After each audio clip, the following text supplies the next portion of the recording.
Estimado doctor Víctor Hugo, estimado doctor Fernández Gambarini, estimado doctor Talavera, estimados compañeros, tengan todos ustedes muy buenos días. En esta mañana estamos reunidos, o nos reúne, los 25 años que han pasado en el transcurrir de esta vida, y vamos a tener en esta mañana a los tres profesores que nos van a deleitar, van a ofrecer su clase magistral, pero antes de ello vamos a presentar a nuestro compañero Gabriel Belaquico, para la cual yo pido un fuerte aplauso.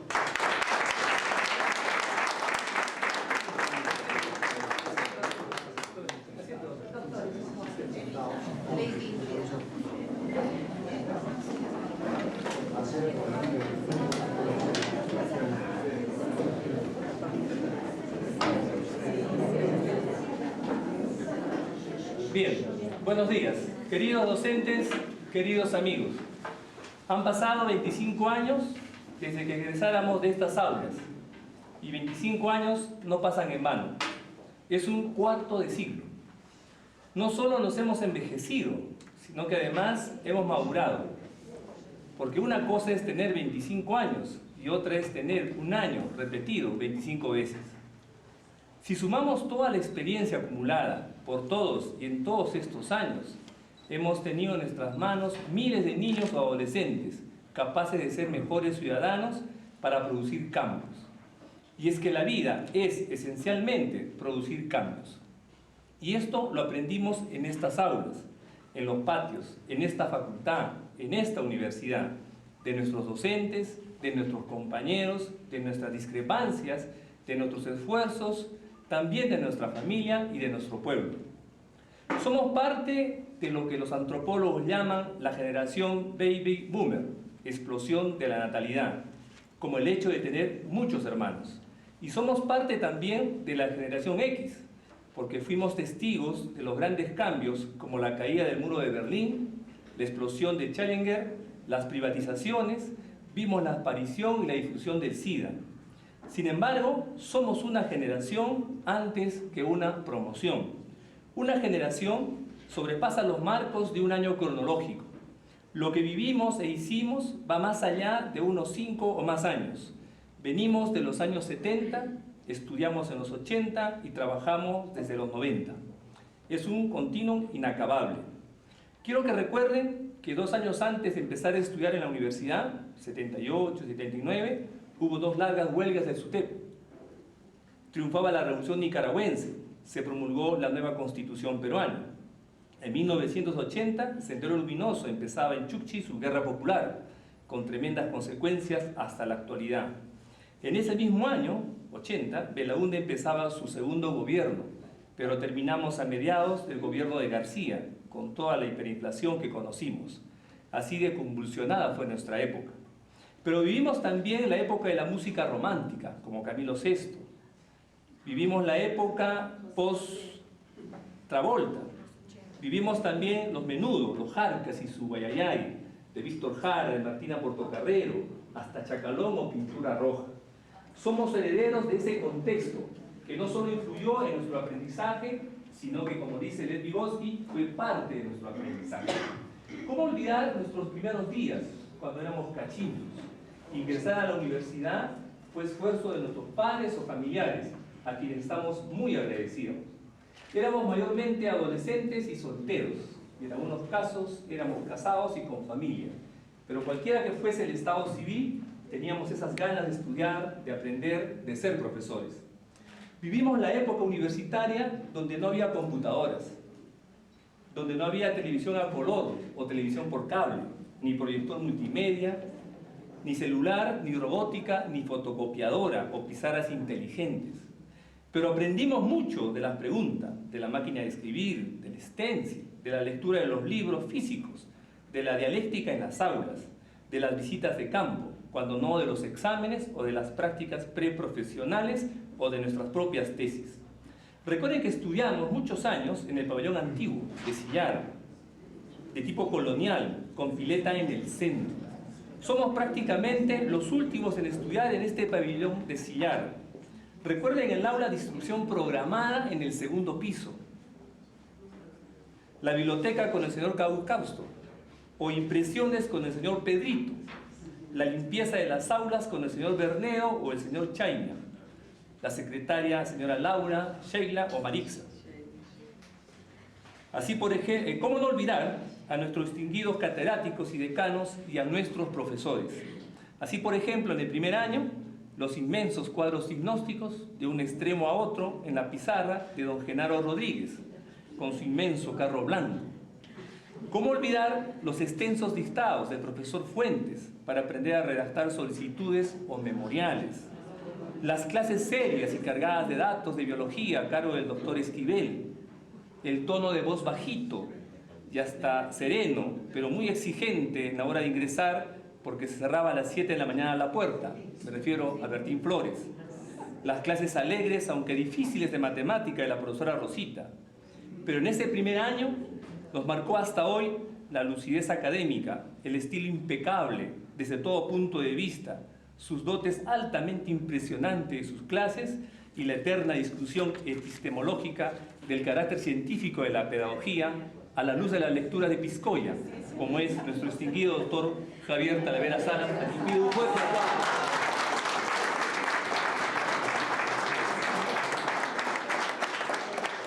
En igual nivel, con alegría y un inmenso optimismo, donde aprendimos a usar fichas, a subrayar, a tomar apuntes, a emplear el método EFGHI y todo ese mundo maravilloso de los métodos y técnicas del estudio, que hoy los psicólogos llaman estrategias de aprendizaje, a cargo de nuestro hoy vicerrector académico, doctor Víctor Hugo Linares Huaca.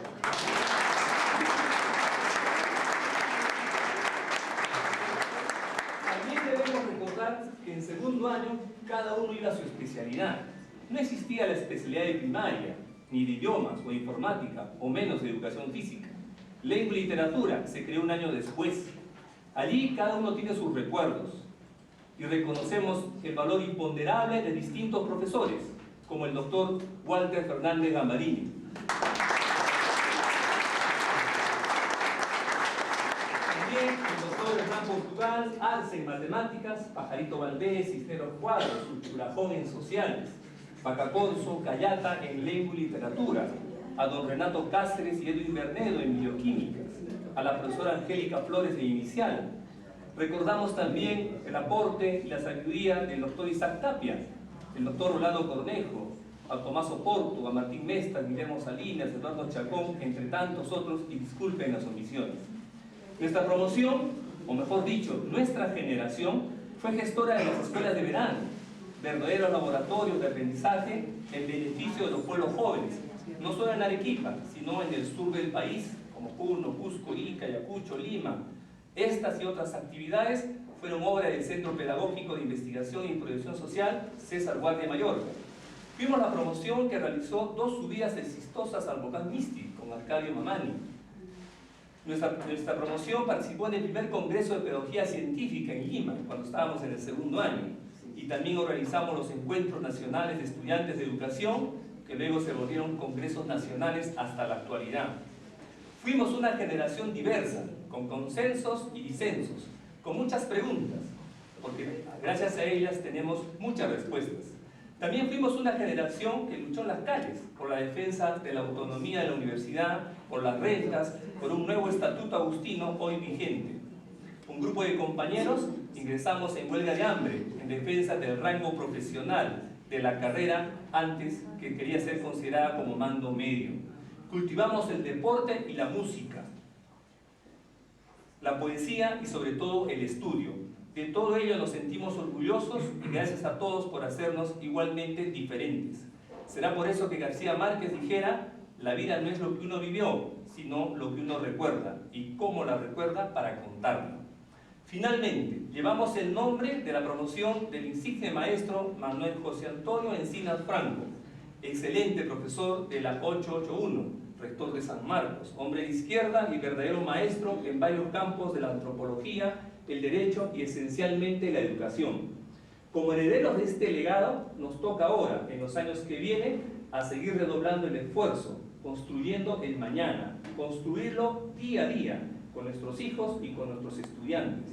Aunque seamos vilipendiados por los sucesivos gobiernos, aunque ser profesor sea una forma peligrosa de vivir, quiero que recordemos los versos de Scorza, que decía: yo te digo, a pesar del dolor, a pesar de las patrias derrumbadas, ama a los gorriones.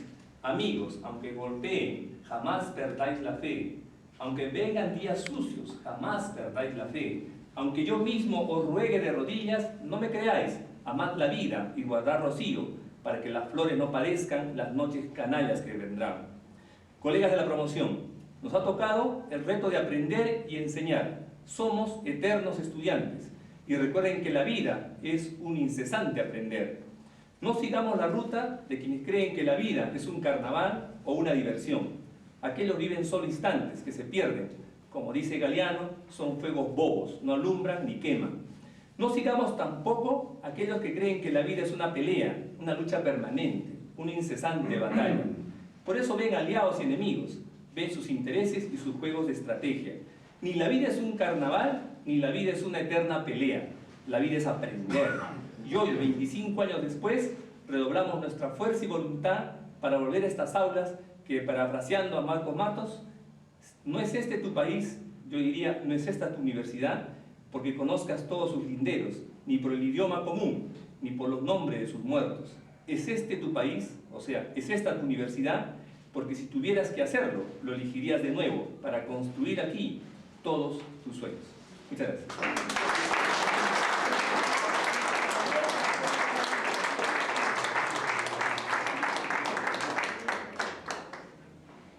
Doctores, compañeros, qué bueno reencontrarnos. Qué bueno estar aquí presentes. Y por esa situación en la que estamos presentes, nosotros debemos dar gracias al Altísimo, porque estamos aquí sentaditos. Pero hay algunos compañeros que ya no nos acompañan, que partieron al más allá. Ellos son José Ramos Vizcardo, Gladys Apaza Torres, Juan Otazú Amudio, Nerelia Arias Alarcón. Para todos ellos, por favor, fuertes aplausos.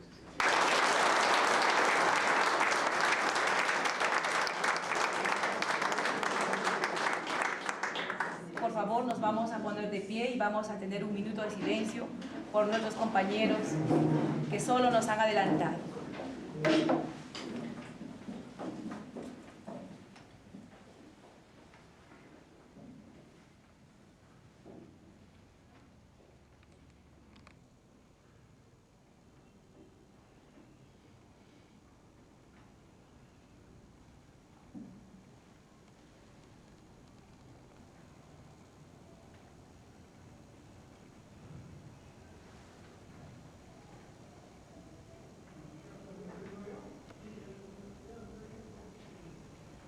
Bien, compañeros, muchísimas gracias y fuertes palmas nuevamente para todos.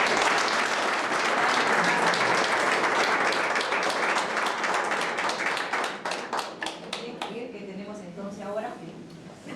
Bien, haciéndolo todo. Vamos a dar inicio a la primera clase de recuerdo a cargo del doctor Javier Talavera Salas. Doctor Javier, todo el suyo de su clase. Bien, entonces, fuertes palmas, amigos.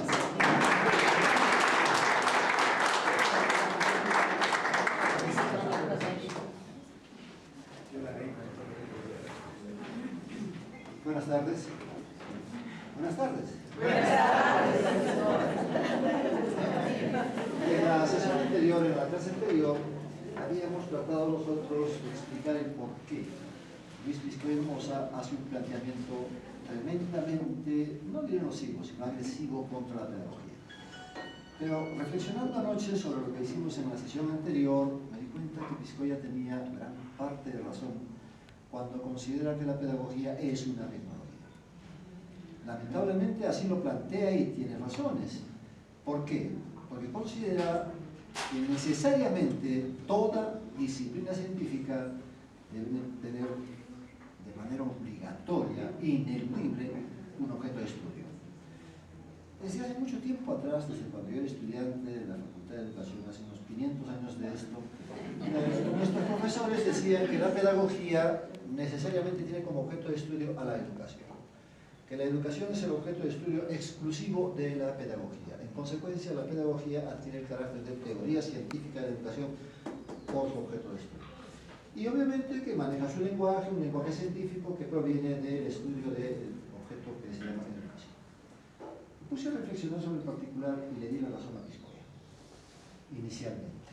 ¿Por qué? Por algo que seguramente coincidimos en ello nosotros. La educación será objeto de estudio de la pedagogía exclusivamente, será su campo de estudio, será para la pedagogía su fuente de inspiración teórica, de donde puede extraer, sustraer o abstraer los enunciados que podrían conformar el cuerpo de doctrina de la pedagogía. Eso me ha hecho pensar mucho. Y Piscoya desliza suavemente, con mucha cortesía, como es su característica, algunas ideas básicas que nos han permitido decir efectivamente de pronto la educación no es objeto de estudio de la pedagogía. Planteo la pregunta así a vuelo abierto. La educación presenta varias aristas, varios problemas, varios aspectos fundamentales. Uno de ellos, el aprendizaje. El aprendizaje será objeto de estudio de la pedagogía. Podría ser. El aprendizaje con toda su parafernalia psicológica, con todo lo que trae la psicología cognitiva, el constructivismo y todo ello, será objeto de estudio de la pedagogía. Me puse a pensar seriamente.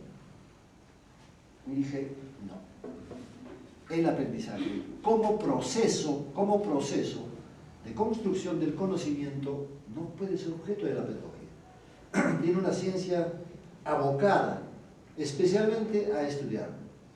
Esa ciencia es la psicología del aprendizaje o psicología pedagógica. Entonces ya sacó cuerpo del objeto de estudio de educación el aprendizaje como pertenencia de la pedagogía. La comunicación, de acuerdo al planteamiento de Piscoya, ¿será objeto de estudio de la pedagogía? No, de la lingüística, ¿verdad? Las creencias, costumbres, tradiciones, formas de pensar, de sentir, de amar, etcétera, de las gentes de determinada sociedad y pueblo, ¿será objeto de estudio de la pedagogía? No, de la antropología, ¿verdad? De la antropología cultural, en el mejor de los casos. La dinámica del grupo escolar, con todo lo que ello demanda, ¿será objeto de estudio de la pedagogía? No, de la sociología de la educación. Piscoya tenía razón. Piscoya es contundente cuando afirma que la pedagogía no tiene contenido semántico. Es decir, no tiene objeto de estudio, no tiene campo de estudio. Y no solamente ello, considera que al no tener campo de estudio, al no tener objeto de estudio, no hay de dónde abstraer los enunciados que forman parte sustantiva de una teoría científica, en este caso de la pedagogía. Y si es así, entonces la pedagogía tampoco tiene lenguaje científico. No se expresa a través de un lenguaje científico. ¿Por qué? Porque no ha nacido el lenguaje científico de la pedagogía. Y en todo caso, debería tener necesariamente estructura lógica y contenido semántico. Planteamientos casi irrefutables de Luis Piscoya Hermosa. Me he puesto a pensar sobre el particular. ¿Será cierto ello? Dije que sí, al comienzo. Después empecé a dudar. Y nuevamente dije que sí, y nuevamente dudé y estoy en ese plan siguiendo los planteamientos de Renato Descartes. Duda de todo, aunque parezca evidente. Y estoy en esa duda hasta el día de hoy. ¿Será así? Parece que sí. ¿Saben por qué? Porque ahora toda la parafernalia constructivista ha ocupado el lugar de la pedagogía. ¿Cuál es el paradigma? ¿Cuál es la teoría? ¿Cuál es el modelo que sustenta a la educación actual? La pedagogía no es la pedagogía. Es el constructivismo radical, el constructivismo ingenuo, el constructivismo duro que se está aplicando actualmente en la legislación peruana y latinoamericana. No nos hemos dado cuenta todavía que en España ya no hay constructivismo. Ya no hay constructivismo. Después de 20 años de constructivismo duro, al aplicarse la prueba PISA a los estudiantes españoles, estos ocuparon el último lugar en Europa. Después de Portugal. Eso ha sido un sacudón para España. Obviamente le han echado la culpa al constructivismo, tal vez tengan razón. Es que este constructivismo radical, ingenuo que tenemos nosotros aquí en el país y que se desarrolla en España, nos está conduciendo a lo mismo. Hay que ponernos a pensar. ¿Será cierto que los niños, adolescentes, jóvenes universitarios, nosotros profesionales, podemos construir el conocimiento en nuestras respectivas especialidades? ¿Será cierto eso? Que nosotros, ya veteranos en estas lides profesionales, ustedes y el que hablan, podemos construir conocimientos en aquella especialidad que profesamos. Alguno de nosotros podrá elaborar alguna fórmula en el campo matemático, físico, químico, algún enunciado en el campo sociológico, de la psicología, algo nuevo, porque construir significa hacer algo nuevo. Si quiero construir un edificio aquí, bueno, pues no había nada ahí, ahí construir. Igual en el campo del conocimiento. Solo se construye aquello que no existe en el campo del conocimiento. Sin embargo, nuestro constructivismo radical, ingenuo, primario, gris que tenemos en el país, considera que sí, que el niño, que el estudiante en general, debe necesariamente construir sus conocimientos. ¿En base a qué? Al descubrimiento. El descubrimiento, incluso Piaget lo manifiesta así, es el único instrumento que puede servir y conducirnos a la verdad, el descubrimiento. Entonces debemos propender a que nuestros niños, nuestros jóvenes, nuestros adolescentes, traten de descubrir en la medida en que puedan el conocimiento. Primario, complejo, sencillo, pero conocimiento. ¿Será cierto ello? Me pregunto. Y les pregunto a ustedes, estimados colegas, nuestros niños, nuestros adolescentes podrán construir conocimientos, aunque sean elementales,